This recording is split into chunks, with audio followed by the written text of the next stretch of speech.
Now to a medical condition that affects a lot more men than you might think. It's called gynecomastia, the enlargement of tissue in the male chest. And ABC's Andrea Canning has the story of one man who's determined to help others by sharing his experience. And Andrea, boy, this is such a difficult issue for so many to discuss.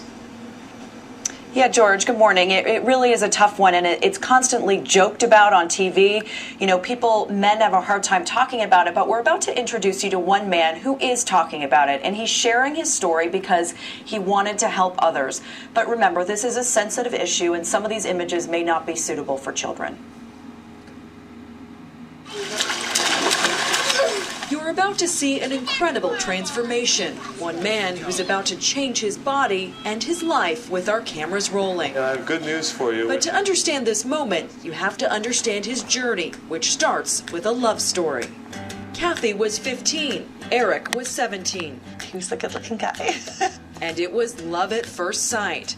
More than a decade later, when they crossed paths again, it was as if they'd never been apart. But something had changed for Eric. See, when I was in the military, 1994 I was in boot camp, and I felt like a lump underneath my nipple. Thankfully, a biopsy showed it wasn't cancer, but the problem got worse in his mid-20s. The right side started growing too, and they expanded themselves to their current condition, which now I'd probably say I'm at least an A cup. Eric has gynecomastia, a condition that causes male breast tissue to swell and take on a distinctly female shape. Some of the most common causes are side effects from medicine. Obesity is another one, hormonal imbalance, and then unspecified. A lot of the time we don't know what caused the gynecomastia. And it's more common than you might think. In fact, 30% of boys experience temporary swelling during puberty, but Eric's is permanent. How was it for you in the bedroom when you had to take your shirt off and things got a little intimate? I was afraid how she would react when she saw me like that, because, I mean, it had been 10 plus years since we had been together.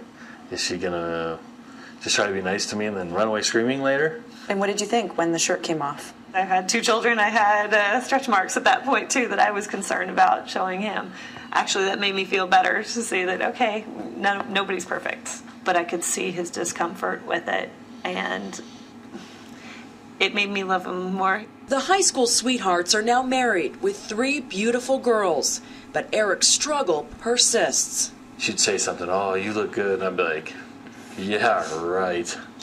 Like, if you like a guy with whatever, you know, I'd say different things to diminish myself in a lot of ways. So your self-confidence took a big hit. Oh, extremely. One of the most popular jokes on Seinfeld was the man's ear.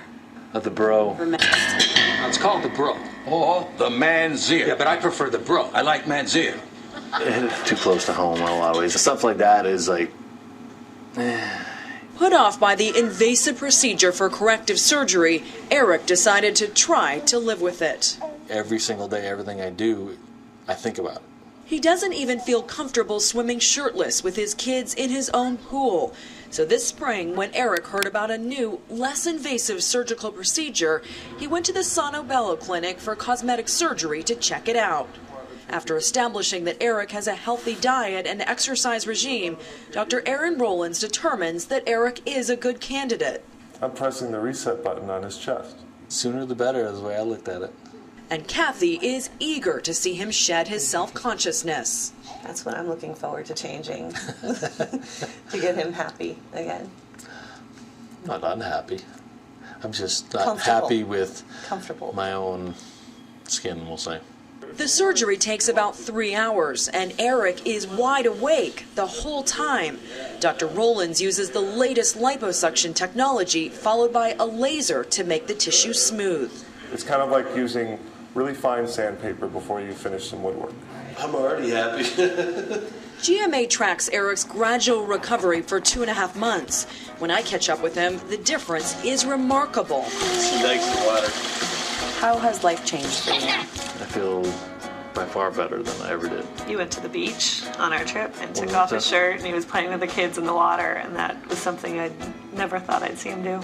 No shirt, no worries. And now he's getting sunburnt backs because it hasn't been exposed to the sun for so long. Do you you think he looks sexier now? I always thought he looked sexy, but yes, I do. He carries himself much better now. It's not the self-conscious, not slouching, not trying to hide it and stretch out his shirts and looking at himself in the mirror negatively. Now he's happier, and that makes him much sexier. New lease on life? Yes, definitely.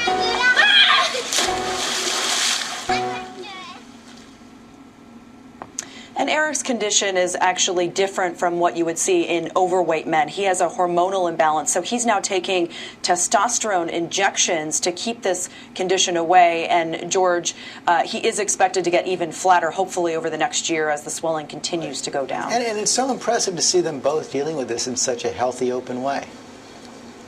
It really was. I was really impressed with his wife, how accepting she was, and she made him feel so good about himself even when he didn't feel like he should. So it shows you, too, that men have body images as well. We always think of women, but it's men, too. No, it's true. And of course, you're going to have a lot more of this interview tonight on Nightline. So thanks for coming in this morning.